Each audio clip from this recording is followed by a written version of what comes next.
I want to open the Bible, book of 1 Kings, chapter 18, verse 16. And just the introduction is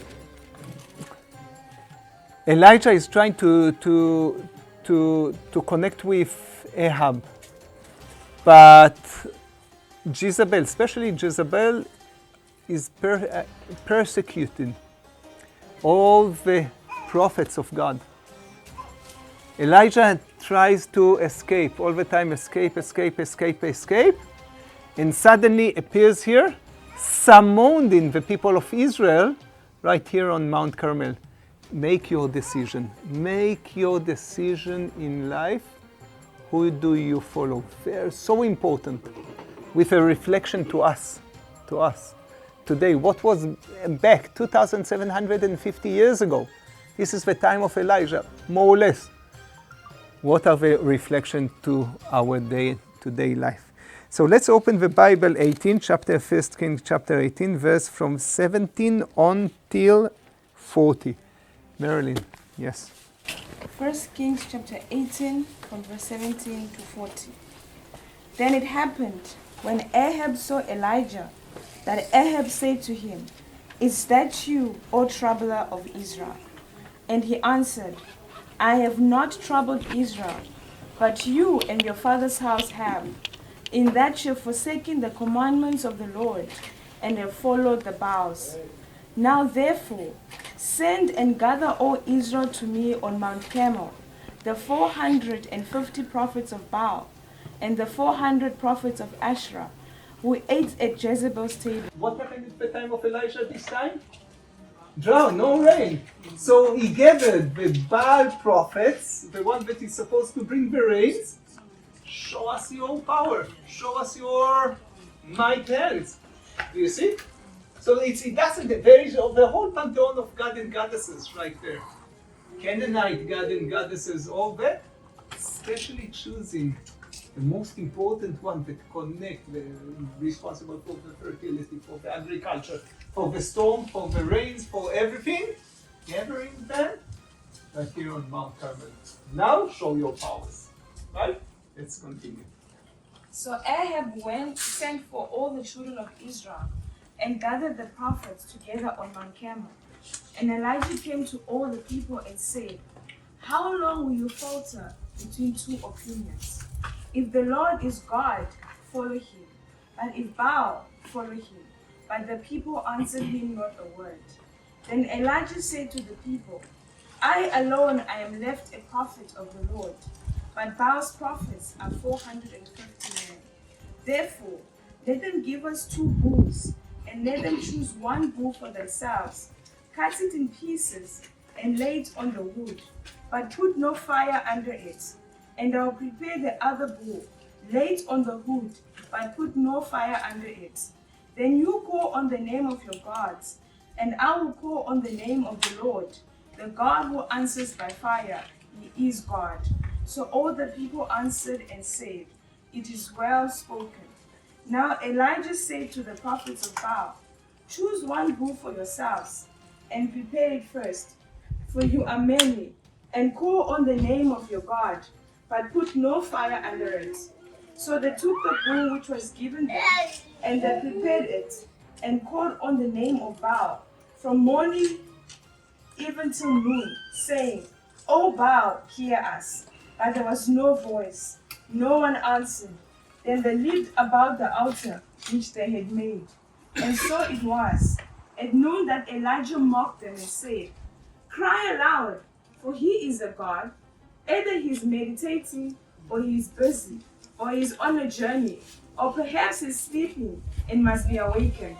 So they cried aloud and cut themselves, as was their custom, with knives and lances, until the blood gushed out on them.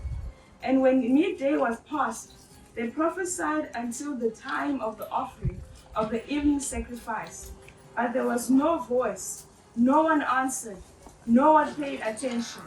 Then Elijah said to all the people, "Come near to me." So all the people came near to him, and he repaired the altar of the Lord that was broken down. And Elijah took 12 stones, according to the number of the tribes of the sons of Jacob, to whom the word of the Lord had come, saying, Israel shall be your name. Then with the stones he built an altar in the name of the Lord. And he made a trench around the altar, large enough to hold 2 sides of seed.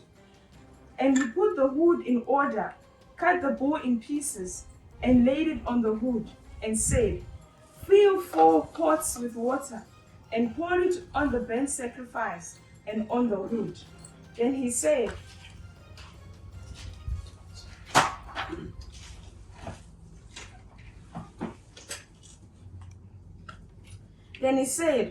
Do it a second time. They did it a second time. And he said, Do it a third time. And they did it a third time. So the water ran all around the altar. And he also filled the trench with water. And it came to pass, at the time of the offering of the evening sacrifice, that Elijah the prophet came near and said, Lord God of Abraham, Isaac, and Israel, let it be known this day that you are God in Israel, and I am your servant, and that I have done all these things at your word.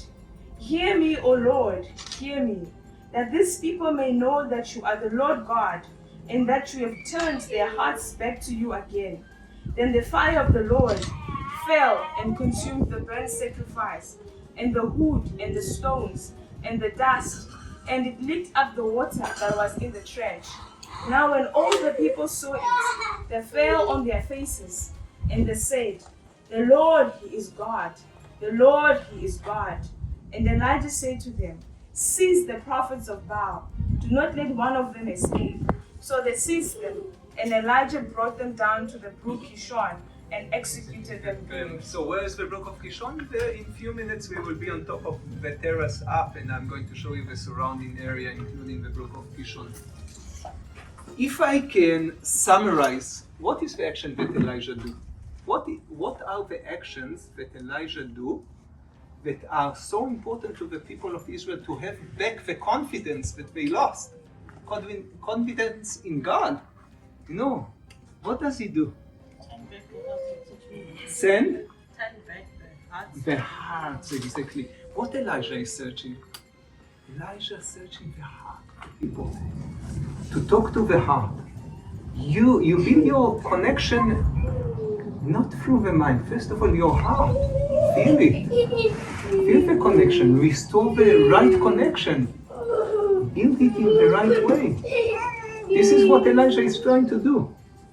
To bring back the hearts of the people to the right way. How does he do it? He takes 12 stones, right? Why 12 stones?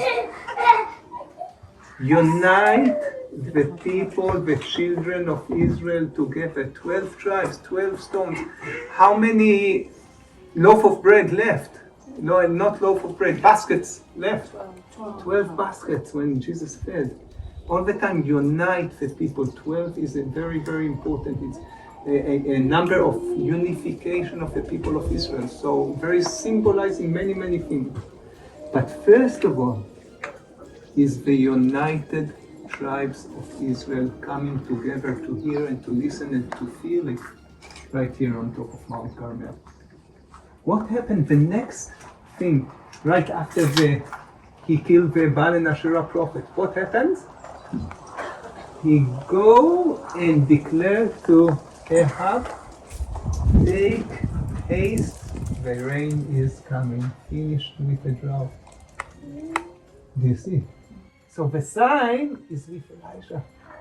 Bring back, and the drought is over. Right here. And for me, each time that I'm here, it's a reflection of our life. Where are we with all the... So what do we really follow? Do we go after that and do other businesses or whatever? It's a personal, nobody can answer. It's a private question, like this question. Do we have the idols with a cell phone? With the politics? I don't know. Each one has her own idol. But this is, I think, this is a presentation of how to restore back the relationship by doing the right decisions, right decisions. What to choose, how to choose.